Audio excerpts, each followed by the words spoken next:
As mãos cansadas de Hiroshi Tanaka tremiam levemente enquanto ele bebia seu primeiro gole de Coca-Cola gelada.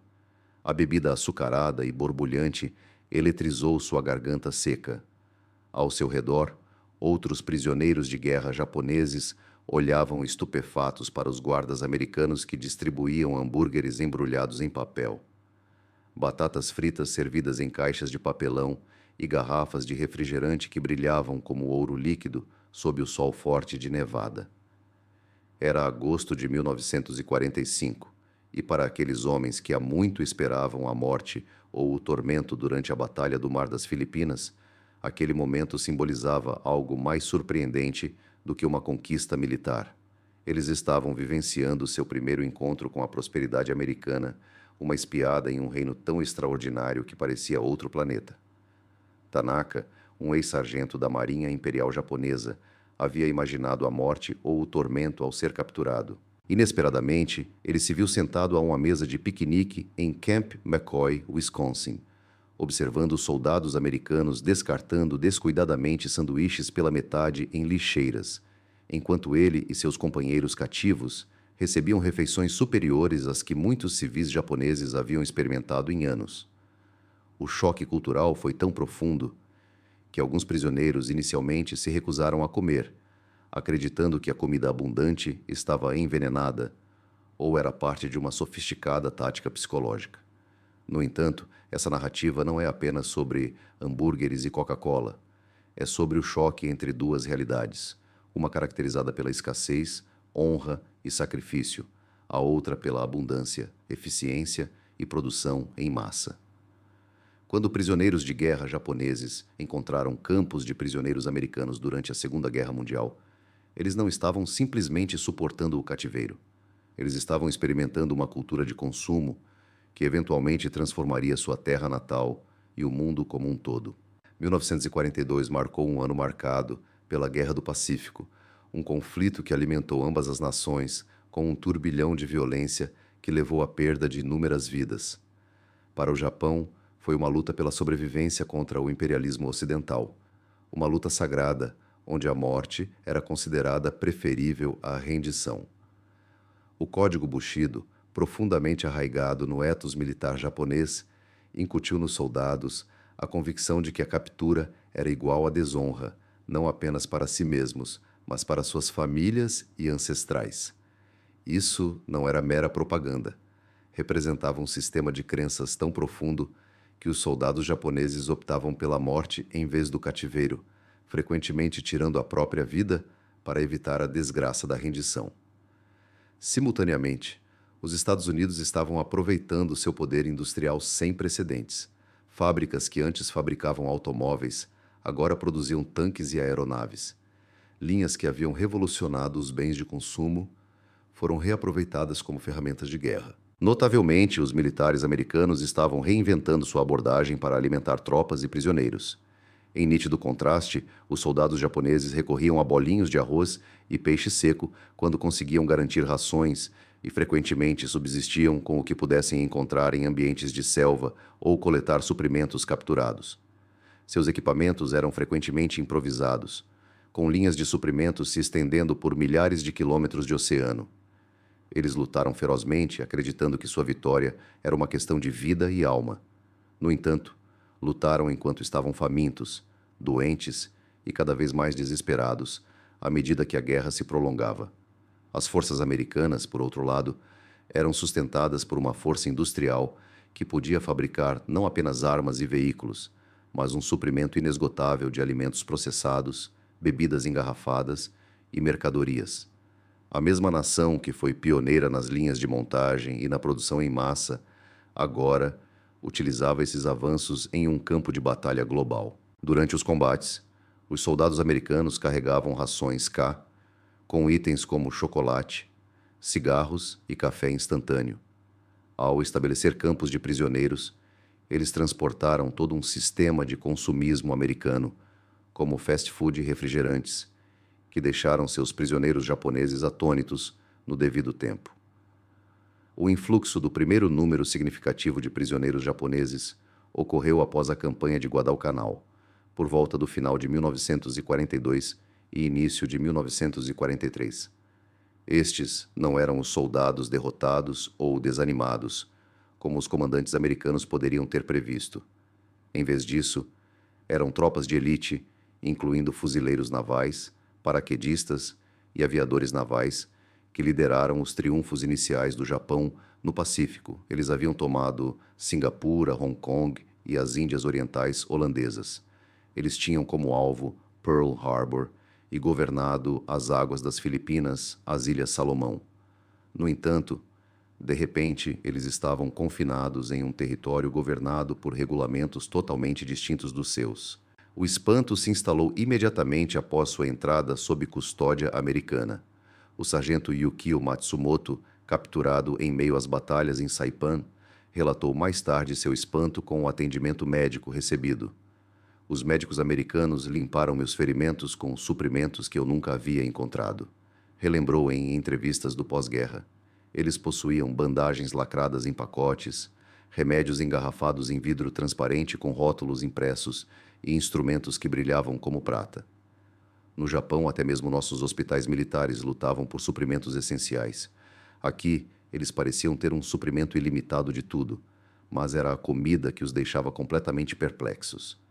A estratégia militar americana durante a Segunda Guerra Mundial enfatizava a manutenção da saúde e da alimentação dos prisioneiros, em parte por razões práticas. Prisioneiros doentes exigiam mais recursos, mas também como parte de um plano maior para demonstrar a supremacia americana. As convenções de Genebra estabeleceram padrões para o tratamento de prisioneiros, mas os campos americanos ultrapassaram significativamente essas diretrizes. A refeição inicial oferecida aos prisioneiros japoneses, sob custódia americana, frequentemente marcava seu primeiro contato com comida americana produzida em massa, carne enlatada, queijo processado, pão branco, que eles achavam incrivelmente macia e doce em comparação com seus grãos grossos familiares. No entanto, nada personificava mais a lacuna cultural do que a Coca-Cola. Em 1943, a Coca-Cola havia permeado a cultura militar americana tão profundamente que a empresa havia estabelecido instalações de engarrafamento perto das principais bases, mesmo em zonas de guerra.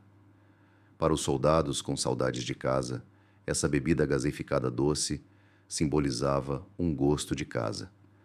Mas para os prisioneiros japoneses que a experimentavam pela primeira vez, ela personificava algo quase inconcebível. Uma bebida que não oferecia benefícios nutricionais, não fornecia sustento, mas era consumida apenas por prazer e estava prontamente disponível mesmo em tempos de guerra. O tenente-comandante Saburo Hayashi, abatido sobre as Ilhas Marshall, relatou detalhadamente sua experiência inicial com a vida em um campo de concentração americano. Eles nos transportaram para um local que lembrava uma cidade em miniatura. Os prédios estavam dispostos em fileiras ordenadas, ostentando eletricidade, água encanada e ruas pavimentadas. Os guardas americanos se moviam sem esforço, uma demonstração inesperada de indiferença. Mascavam chiclete, fumavam cigarros à vontade e pareciam indiferentes à conservação de recursos. Ao nos oferecerem uma refeição, suspeitei que fosse algum tipo de teste. A refeição em questão consistia em hambúrgueres, batatas fritas e Coca-Cola, um repasto que ganhou status lendário entre as comunidades prisionais japonesas. O hambúrguer, feito com carne moída, queijo processado e pães industrializados em uma linha de montagem, simbolizava o auge da produção em massa de alimentos nos Estados Unidos. Batatas fritas, fatiadas uniformemente e imersas em grandes quantidades de óleo, exemplificavam uma abundância de recursos que parecia quase encantada para soldados que travavam uma intensa guerra de escassez. Além disso, a Coca-Cola, com sua fórmula intrincada e extenso sistema de distribuição, simbolizava a extensão e a complexidade do capitalismo de consumo americano. Inicialmente, muitos prisioneiros recusaram esses novos pratos peculiares, alguns suspeitando que fossem veneno, outros temendo que aceitar a hospitalidade americana mancharia seu juramento ao imperador. No entanto, a fome pode superar a ideologia e, gradualmente, hesitantemente, os prisioneiros começaram a experimentar as provisões fornecidas por seus captores. As sensações gustativas foram transformadoras. A tradição culinária japonesa, aprimorada ao longo de séculos, enfatizava sabores delicados, ingredientes sazonais e preparo meticuloso. Em contraste, o fast food americano foi projetado para apelo generalizado, sabores ousados e consumo rápido. Os hambúrgueres eram salgados, oleosos e saciantes de uma forma que arroz e peixe não podiam comparar. Batatas fritas proporcionavam uma explosão de calorias e satisfação. A Coca-Cola proporcionava um intenso efeito de açúcar, algo a que muitos prisioneiros tinham dificuldade em resistir. No entanto, o prazer sensorial não era a única coisa notável. Era também o simbolismo. Representava um país que podia se dar ao luxo de alimentar seus prisioneiros melhor do que muitos civis japoneses. Demonstrava um exército com capacidade de produção tão excessiva que podia produzir refrigerantes e distribuí-los livremente. Mostrava um adversário que parecia possuir recursos em uma escala que fazia todo o esforço de guerra do Japão parecer insignificante. O soldado de primeira classe Kenji Nakamura, capturado durante a Batalha de Iwo Jima, resumiu: "Disseram-nos que os americanos eram fracos e frágeis porque amavam mais o conforto do que a honra, mas nós vimos o contrário." Ao testemunhar sua produção prolífica e sua capacidade natural de gerar riqueza em meio a campos de prisioneiros distantes, longe de casa, percebi que nossa batalha era uma batalha na qual jamais poderíamos vencer. A própria estrutura desses campos reforçava essa noção a cada momento. Lugares como o Campo Shelby, no Mississippi, o Campo McCoy, em Wisconsin, e o Campo Livingston, na Louisiana, foram todos construídos com a mesma eficiência esbelta que definia os Estados Unidos em tempos de guerra. Quartéis padronizados, refeitórios alimentando multidões, instalações recreativas com bibliotecas, campos esportivos e até cinemas. Um forte contraste com os campos de prisioneiros de guerra japoneses. Essas instalações japonesas eram notórias por sua dureza, em parte devido às percepções culturais em torno da rendição, mas também porque o Japão não tinha recursos para manter centros de detenção em larga escala. A estratégia militar japonesa não levou em conta o alojamento e o abastecimento de um grande número de adversários capturados, e as extensas cadeias de suprimentos do país eram incapazes de sustentar tais atividades, mesmo que a motivação estivesse presente. Em comparação, os acampamentos americanos funcionavam como cidades em miniatura. Eles ostentavam suas próprias fontes de energia, estações de purificação de água e redes logísticas. Entregas diárias traziam alimentos frescos, equipamentos médicos e itens de consumo. O lixo produzido por essas instalações, incluindo sobras de comida, materiais de embalagem e roupas descartadas, frequentemente ultrapassava os recursos disponíveis para unidades militares japonesas inteiras. Para os prisioneiros japoneses, esse espetáculo diário de fartura era igualmente intrigante e desanimador. Muitos começaram a anotar meticulosamente o que viam, não apenas por curiosidade, mas como uma potencial informação que um dia poderia ser benéfica. Eles desenterraram um país com uma guerra essencialmente industrializada, utilizando métodos de produção em massa que transformavam bens de consumo para operações militares em todos os aspectos. A logística do serviço de alimentação era impressionante. As refeições eram preparadas com semanas de antecedência, os ingredientes adquiridos de fornecedores de todo o continente, as preparações padronizadas para garantir a uniformidade em várias bases. Os utensílios de cozinha, fogões industriais, batedeiras mecânicas e unidades de refrigeração incorporavam tecnologia em grande parte desconhecida para a maioria dos japoneses, exceto nos grandes centros urbanos. Até mesmo os utensílios de servir eram produzidos em massa com especificações idênticas, contrastando fortemente com os equipamentos improvisados típicos da infraestrutura militar japonesa. No entanto, o que parecia mais surpreendente era sua atitude casual em relação ao desperdício. Guardas americanos descartavam casualmente sanduíches pela metade, serviam café não utilizado e jogavam fora embalagens danificadas sem pensar duas vezes. Para indivíduos de uma sociedade onde cada grão de arroz era considerado valioso, onde as famílias reutilizavam itens que iam de barbantes a restos de metal, o desperdício de recursos percebido por alguns americanos era quase inconcebível. Certos prisioneiros se esforçavam para coletar e salvar itens que os americanos casualmente descartavam. Frequentemente, os guardas ignoravam essas atividades, enquanto prisioneiros de guerra japoneses dobravam cuidadosamente guardanapos de papel usados, guardavam garrafas vazias ou coletavam restos de madeira e metal. O que os guardas consideravam uma coleta inofensiva, os prisioneiros viam como acumulação de recursos valiosos que poderiam ter valor em um mundo pós-guerra onde a escassez provavelmente se repetiria. O intercâmbio cultural operava bidirecionalmente. Guardas americanos, muitos deles de pequenas cidades e áreas rurais, frequentemente ficavam igualmente intrigados com seus prisioneiros japoneses. Esses indivíduos representavam uma cultura que mal conheciam, uma cultura inimiga.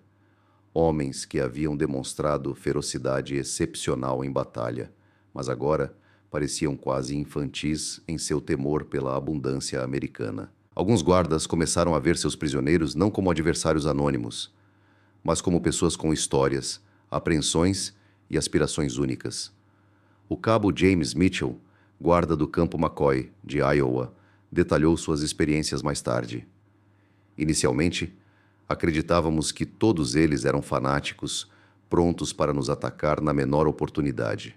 No entanto, ao testemunhar suas reações a itens básicos como sorvete ou chocolate, compreende-se que eram apenas soldados semelhantes aos nossos. A diferença era que eles estavam travando uma guerra com recursos mínimos, enquanto nós tínhamos uma abundância inacreditável. Essas relações íntimas, fomentadas por refeições comunitárias e encontros humanos casuais, se tornariam significativas nos meses e anos seguintes. À medida que a guerra se aproximava do fim, muitos prisioneiros japoneses começaram a perceber que suas crenças iniciais sobre a sociedade americana não eram apenas incorretas, mas notavelmente desinformadas. O fast food e a Coca-Cola eram meras representações superficiais de uma realidade profunda. A tecnologia militar americana não era apenas avançada, mas também ostentava uma capacidade produtiva incomparável em todos os níveis. As fábricas que fabricavam inúmeros hambúrgueres idênticos também podiam produzir tanques, aeronaves e navios a taxas incomparáveis às do Japão. Da mesma forma, as redes de distribuição que entregavam refrigerantes a campos de prisioneiros distantes tinham capacidade para fornecer munição, combustível e equipamentos a exércitos engajados em vários continentes simultaneamente. À medida que 1944 se transformava em 1945 e as notícias de ataques aéreos americanos às cidades japonesas chegavam aos campos de prisioneiros, muitos prisioneiros japoneses se deparavam com uma verdade inquietante. Eles estavam travando uma guerra contra um adversário cujos recursos eram tão imensos que podiam se dar ao luxo de tratar os prisioneiros de forma mais favorável do que o Japão tratava seus próprios soldados. As implicações eram alucinantes e só se tornariam mais claras à medida que a guerra se aproximava de seu clímax. Os preparativos estavam em andamento para revelações que alterariam fundamentalmente as percepções desses prisioneiros, lançando dúvidas sobre sua compreensão de sua terra natal, do adversário e da própria guerra contemporânea. No entanto, essa metamorfose ainda estava por se desenrolar, oculta nos meses seguintes como um componente secreto na receita da Coca-Cola, pronta para remodelar tudo o que esses homens acreditavam sobre o mundo. Na primavera de 1945, o extraordinário havia se transformado na rotina dos centros de detenção americanos espalhados por todo o território continental do Zeuara. Prisioneiros japoneses, que antes valorizavam muito um único grão de arroz, agora observavam os guardas americanos abrirem despreocupadamente latas de Coca-Cola, tomarem alguns goles e descartá-las pela metade. Homens que haviam sido doutrinados a considerar a morte superior à rendição estavam aprendendo a operar máquinas de sorvete nos refeitórios dos campos. A mudança não foi apenas nutricional, foi ideológica, questionando os fundamentos de tudo o que esses prisioneiros haviam compreendido sobre poder, integridade e força nacional. O capitão Ichiro Sato, que anteriormente servia no 32º Regimento de Infantaria do Exército Imperial Japonês, passou 3 meses no campo Livingston, na Louisiana, antes de encontrar seu pleno despertar. Em uma tarde escaldante de maio de 1945, o comandante americano do campo providenciou um gesto incomum. Um caminhão da Coca-Cola deveria visitar o recinto da prisão, oferecendo a cada prisioneiro uma garrafa gelada da renomada bebida. Sato observava atentamente, enquanto o caminhão vermelho se aproximava da entrada do campo. O motorista, um homem jovial na casa dos 50 anos, vestindo o uniforme da empresa, descarregava metodicamente caixas de garrafas. Cada garrafa era indistinguível, cada tampa firmemente fechada, cada rótulo exibindo a mesma inscrição da marca Coca-Cola.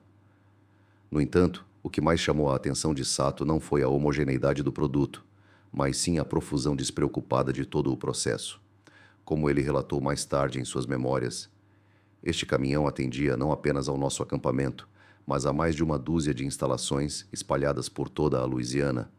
O motorista nos informou, por meio de um intérprete, que sua empresa produzia inúmeras garrafas diariamente, não apenas para os militares, mas também para civis comuns que podiam comprá-las em qualquer loja de esquina. Eu tinha dificuldade em visualizar milhões de garrafas sendo fabricadas todos os dias, escreveu Sato. No Japão, nós prezávamos uma única laranja. Aqui, eles estavam fabricando refrescos líquidos em uma escala industrial sem precedentes, o que me deixou perplexo. Para os prisioneiros japoneses, o sistema de distribuição da Coca-Cola parecia mundano para os americanos, mas simbolizava uma revolução significativa. Uma empresa solitária havia criado extensos sistemas de produção e distribuição, abrangendo um continente inteiro e muito mais. Fábricas de Coca-Cola operavam até mesmo em zonas de conflito em ilhas isoladas, onde tropas americanas estavam estacionadas. A mesma logística que garantia que refrigerantes chegassem ao coração da Louisiana poderia fornecer munição para as frentes de batalha do Pacífico, combustível para porta-aviões e suprimentos médicos para hospitais de campanha. No entanto, os prisioneiros se maravilhavam não apenas com a magnitude, mas também com a facilidade. A aparente facilidade da abundância americana fazia com que parecesse tão onipresente quanto água de uma torneira. Alimentos chegavam consistentemente aos refeitórios 3 vezes ao dia. Roupas limpas eram distribuídas semanalmente. Recursos médicos nunca pareciam estar em falta. Produtos como entretenimento, filmes, livros e equipamentos esportivos chegavam continuamente sugerindo que alguém estava monitorando os espíritos dos inimigos presos e lhes proporcionando diversões que a maioria dos civis japoneses mal conseguia imaginar. O tenente Masao Fujiwara, um aviador da marinha que foi abatido sobre Guadalcanal, acabou trabalhando na cozinha como parte do programa de trabalho da prisão. Lá, ele descobriu verdades sobre a produção de alimentos e a logística militar que desafiavam tudo o que ele acreditava anteriormente. A cozinha recebia entregas diárias de carne, vegetais, laticínios e alimentos processados em quantidades que poderiam ter sustentado todo o seu esquadrão por semanas. Enormes recipientes de vegetais, blocos gigantescos de queijo, pedaços de carne bovina pesados demais para um único homem carregar. A quantidade de comida circulando por uma única prisão era impressionante. Refletindo mais tarde, Fujiwara percebeu que havia sido mal informado sobre a fraqueza dos americanos devido à sua preferência pelo conforto em vez do sacrifício. Trabalhar na cozinha revelou-lhe um tipo diferente de força, a capacidade de construir uma sociedade produtiva e eficiente, a ponto de serem capazes de ser generosos até mesmo com os adversários. Isso não era fraqueza, mas uma forma desconhecida de poder. Além disso, Fujiwara adquiriu conhecimentos sobre a cultura alimentar americana que iam além da simples abundância. Ele descobriu que muitos dos pratos que preparava, como hambúrgueres, cachorros quentes e batatas fritas, eram invenções modernas e não tradições culinárias antigas. O hambúrguer, em particular, era considerado uma refeição rápida e eficiente para operários, fruto da industrialização e da produção em massa. Alimentos como batatas fritas, devido à padronização do preparo, tornaram-se pratos idênticos servidos em restaurantes por todo o país, espelhando o sucesso da Coca-Cola, um produto da química industrial e do marketing de massa. Significavam mais do que mera nutrição. Representavam uma sociedade capaz de padronizar o prazer, fabricar satisfação e até mesmo otimizar a experiência alimentar. Isso era notavelmente diferente da culinária japonesa, caracterizada por seu foco em ingredientes sazonais, preparação meticulosa e apresentação artística. Ao final da guerra, em 1945, os prisioneiros de guerra japoneses começaram a passar por uma mudança psicológica significativa, marcadamente distinta. As experiências cotidianas nos campos de prisioneiros americanos os obrigaram a reavaliar suas crenças sobre seus adversários e a natureza dos esforços de guerra de sua nação. Essa perspectiva foi sucintamente articulada pelo sargento Hiroshi Yamamoto em cartas do pós-guerra, afirmando: "Fomos levados a acreditar que a América era uma nação de indivíduos débeis mentais que se desintegrariam sob as dificuldades. No entanto, aqui estou eu, um prisioneiro de guerra, recebendo melhor sustento do que durante os anos de serviço militar no Japão. Se esse é o tratamento que dispensam aos inimigos, quão bem tratam seus próprios cidadãos? E se puderam demonstrar tamanha generosidade em meio à guerra, o que isso revela sobre a verdadeira dinâmica de poder neste conflito?"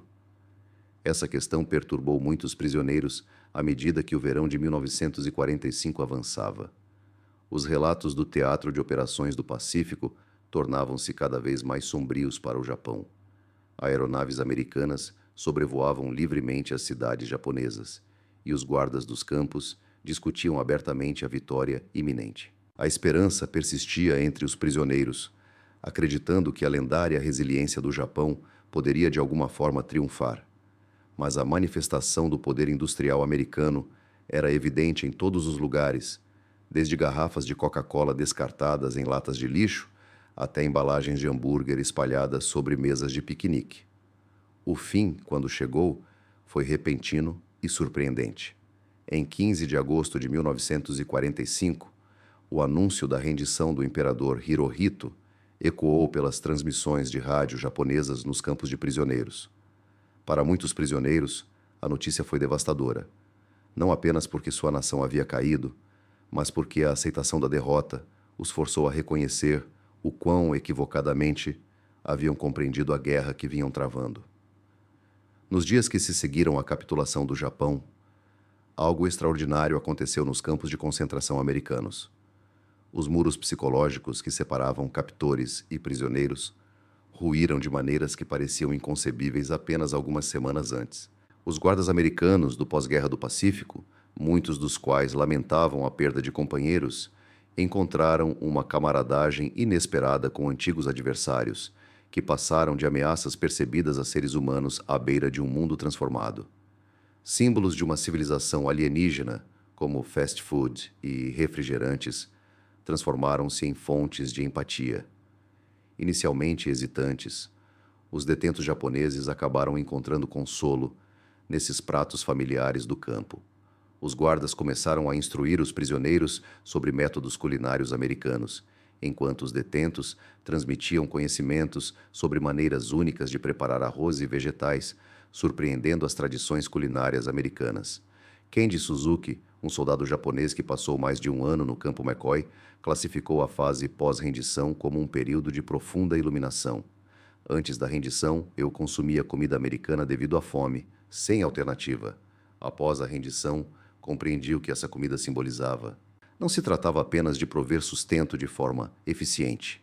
Tratava-se de cultivar um encontro coletivo, fomentando uma identidade compartilhada que pudesse superar as disparidades entre grupos diversos.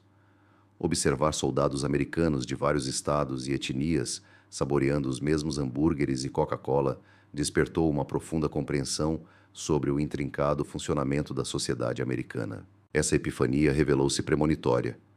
Nos meses seguintes, após a rendição do Japão, muitos prisioneiros, enquanto se preparavam para a repatriação, demonstraram hesitação em retornar a uma terra natal que agora reconheciam como desconhecida. O Japão de onde haviam partido era uma sociedade baseada na escassez, na hierarquia e na abnegação. A América que encontraram foi construída com base na abundância, na eficiência e no consumo em massa.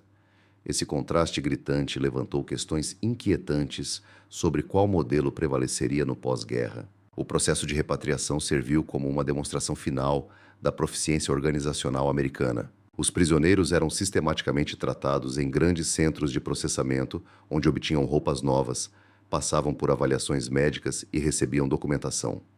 A organização era imensa.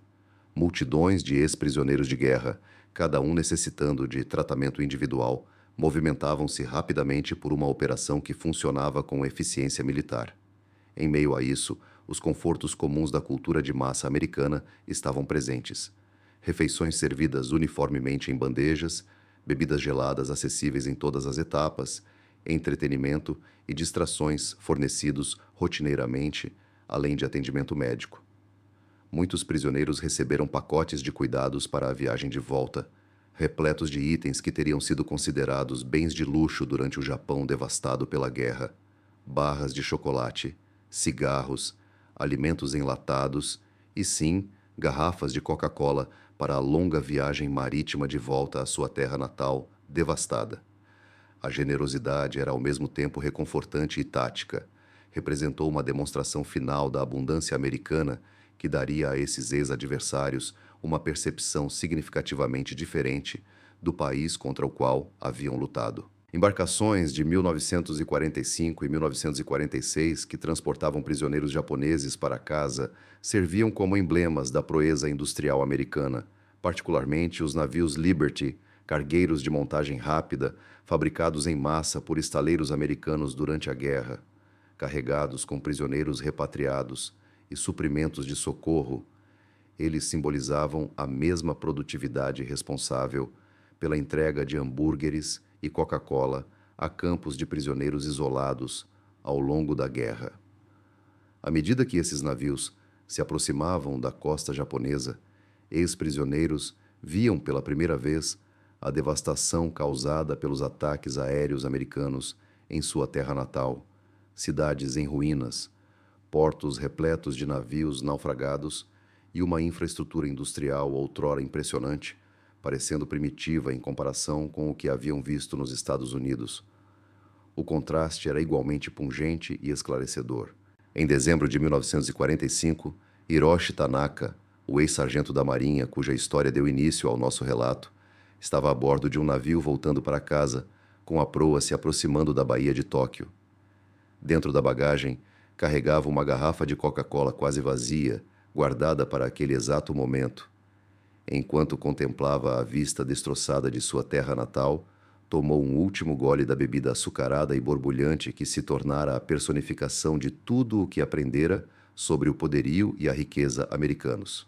Eu entendi, escreveu ele mais tarde, que nossa batalha não era meramente uma guerra, mas uma luta por um novo conceito do que a sociedade moderna poderia ser. Lutamos como se ainda estivéssemos no século XIX, partindo do pressuposto de que determinação e sacrifício poderiam conquistar a produção industrial e o desenvolvimento tecnológico. Os americanos, no entanto, viam isso como uma questão a ser enfrentada por meio da manufatura em massa e da distribuição eficiente. Os escombros de Tóquio serviram como um testemunho do triunfo da estratégia. No entanto, a narrativa não culmina em derrota e destruição. Nos anos seguintes, numerosos ex-prisioneiros de guerra serviram como condutores entre duas culturas distintas, contribuindo significativamente para os esforços de reconstrução do Japão, guiados por valores inicialmente absorvidos nos campos de prisioneiros americanos. A riqueza que observaram, a eficácia que experimentaram e a prosperidade até então desconhecida tornaram-se modelos para a extraordinária revitalização do Japão no pós-guerra. O fast food e os refrigerantes que outrora assustaram os prisioneiros de guerra japoneses estavam entre as primeiras exportações culturais americanas a ganhar força no Japão ocupado. Na década de 1950, a Coca-Cola era engarrafada localmente no Japão e restaurantes de estilo americano tornaram-se populares nas principais cidades. Anteriormente antagonistas, eles se transformaram em alunos, sedentos por conhecimento da abundância e eficiência encontradas pela primeira vez como prisioneiros de guerra. Inicialmente impressionados com hambúrgueres e batatas fritas, alguns homens se tornaram empreendedores no Novo Japão, capitalizando os princípios de produção em massa e padronização que haviam testemunhado em campos de concentração americanos. Outros assumiram papéis como educadores, transmitindo conhecimento sobre eficiência industrial e satisfação do consumidor a uma nova geração japonesa. Alguns poucos se tornaram diplomatas, facilitando a aliança que eventualmente transformou antigos adversários em parceiros próximos. Essa transformação se estendeu além da economia, abrangeu mudanças culturais e psicológicas. O Japão pós-ocupação foi uma nação que aprendeu a abraçar a riqueza em vez da escassez, a eficiência em vez do sacrifício, a prosperidade em vez da mera existência. Para os jovens japoneses criados nessa nova sociedade, hambúrgueres e Coca-Cola tornaram-se tão comuns quanto arroz e chá, emblemas não da dominação estrangeira, mas da prosperidade moderna. Hoje, o Japão está entre os países mais ricos e tecnologicamente avançados do mundo, destacando-se na produção em massa e na distribuição eficiente. Em Tóquio ou Osaka, restaurantes McDonald's servindo hambúrgueres e Coca-Cola são onipresentes, espelhando seus equivalentes americanos. Comidas outrora estrangeiras agora se integraram à cultura japonesa tanto quanto sushi e saquê.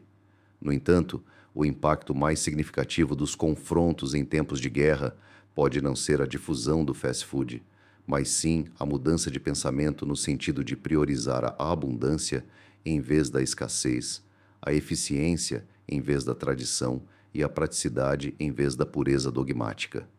Os ex-prisioneiros que observaram a riqueza americana em 1945 testemunhariam mais tarde a evolução de seu país de origem para um modelo de prosperidade e eficiência, inspirando outros globalmente.